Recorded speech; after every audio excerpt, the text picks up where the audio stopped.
Hey, you're watching Driver 88 and this is my RS3. I absolutely love this car besides a few little problems that we're going to try and fix today.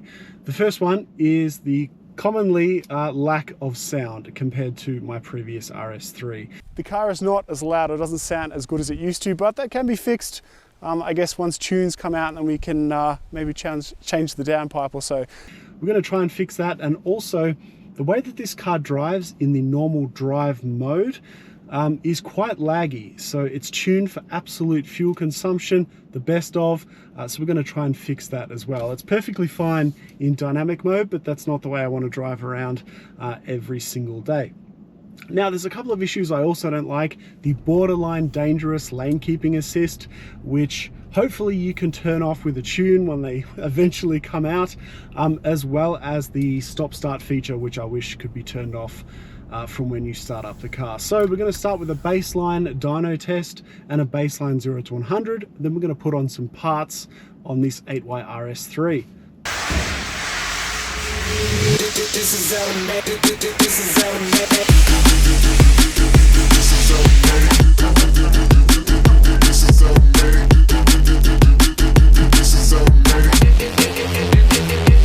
Could have done that. We're just wishing that we had bigger rears for when you start to put bigger power in this thing. Yeah.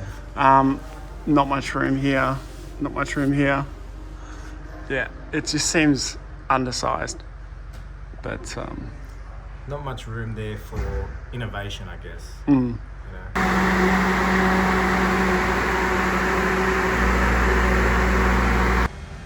So this is our enemy here. Yes. The OPF. This is why we can't do a mid pipe in Australia as yet, or very much at all. But eventually, hopefully we will. And we're just looking at this sort of welded contraption here. Yeah, the change between the previous gen, the AY to the 8V. I mean the 8V to the AY, back to front, upside down. Yeah. Yeah. So traditionally you could have unbolted it there, but now that they've welded it together, that's why the transition between models.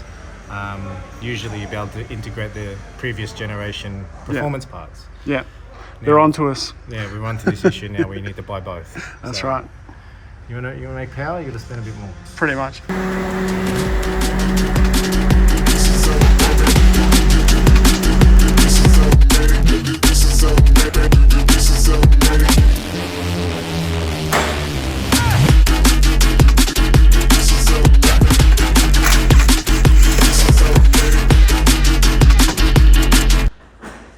This is Arvo's modded Mark 8 Golf R with a bunch of racing line goodies on it as well. If you want to see a review of this car, we have another vlog. Very nice thing, sounds really good as well. Great looking car, I think. Someone's getting head in the back seat.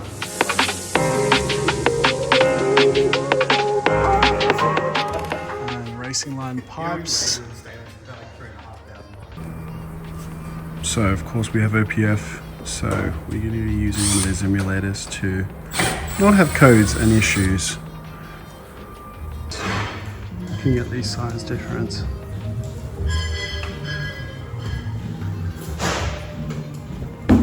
So our tuning module that we're going to be putting on today. Did you really think I'd just sit here and watch? So much nicer. The Milltek in. Shiny.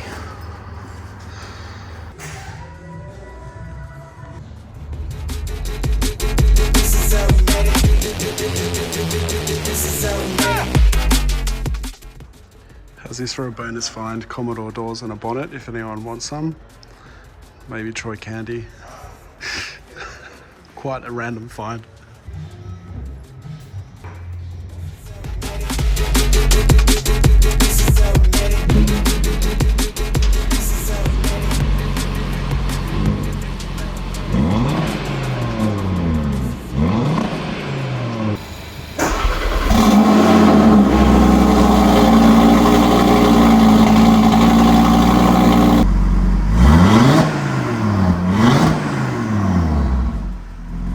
Sounds just a little bit spicier. Yeah.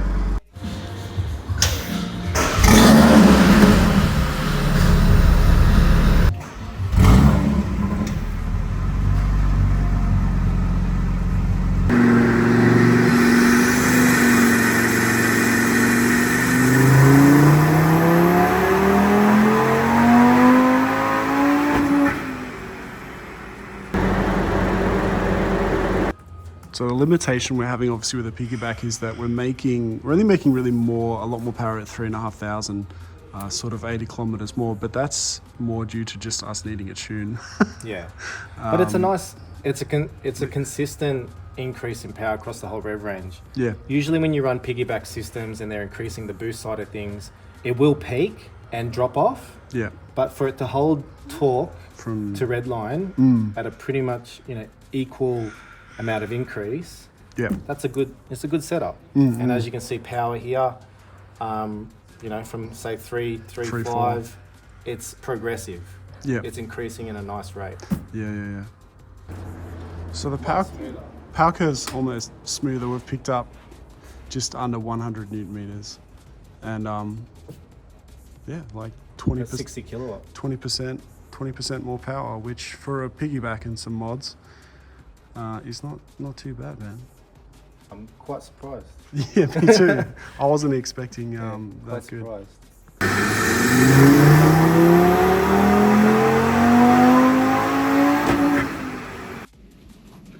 So the parts are on, now we're going to take it for a drive. Now, already I think that the sound is just so much better. It just adds to the experience of when you're turning on the car every day. It just feels like more of a sports car, more exciting to drive on an everyday sort of adventure. The RS3 has become basically a cult quarter-mile car, especially in the US.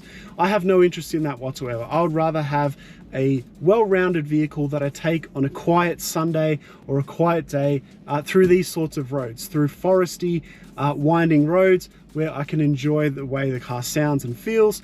I don't need to be getting 700 horsepower to the wheels and just going to the track.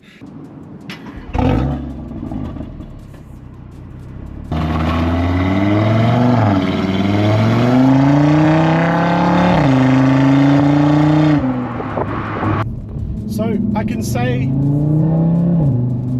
now that I have the mods on, the first thing that is of interest to me is I was a little bit concerned whether the Racing Line springs were too stiff and harsh, and they definitely aren't. So I've driven the same springs or used the same springs in a Golf R Mark 8, and I felt they were a little bit too crashy. And these are just right. They're lowered the car by maybe even more than I wanted, but on this sort of road, I don't find that the springs are too aggressive, which is a relief for me, to be honest.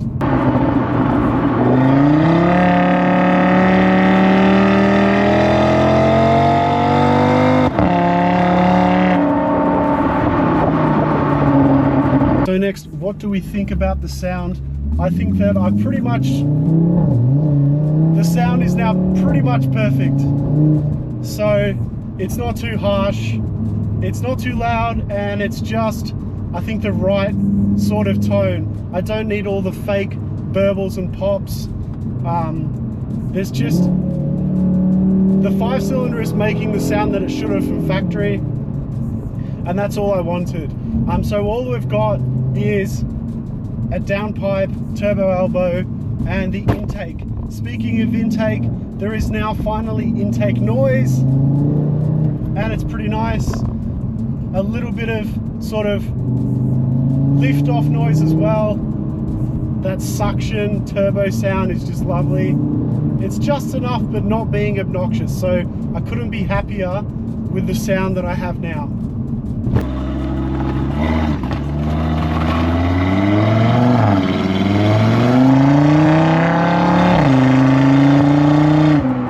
Okay, we'll try a couple of 0-100s now.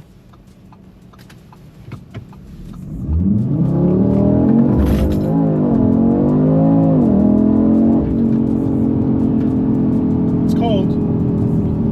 It's currently 10 degrees, so I'm not expecting particularly fast times. We've got expected of 3.8 seconds. The best that I've been able to do so far is 3.5. I wasn't expecting a massive change. I think there's a much bigger change at 100 to 200, but I can't really show you that because I live in a communist state, essentially. The tire pressures are 37.5. Should I put them lower to go a little bit faster? Let me know. Oil temp gets up there really, really quickly with this car, as other people may know, and it takes a little while to cool down.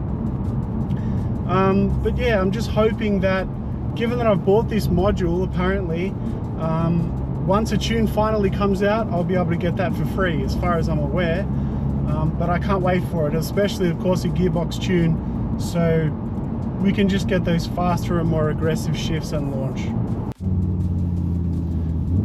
So I've tried a number of different variations of traction control and everything else.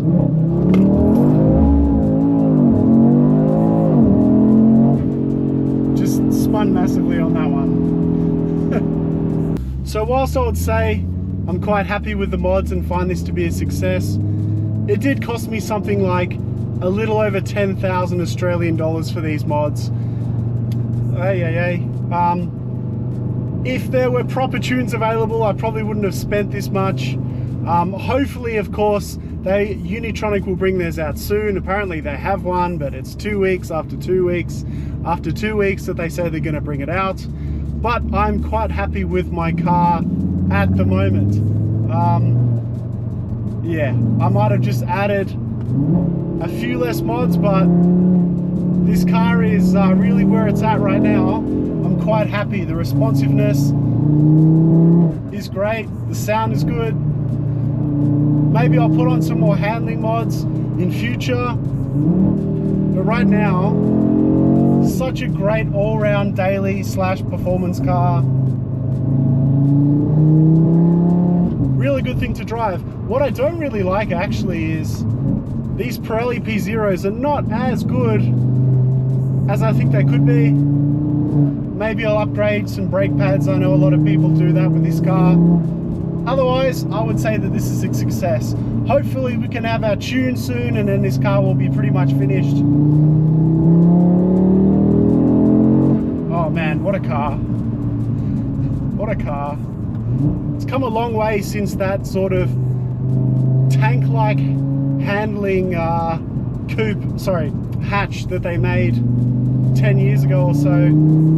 They've just kept on improving this car. Right, so this is driver 88. I'll see you next time, hopefully with a tune on this thing. Thank you for watching.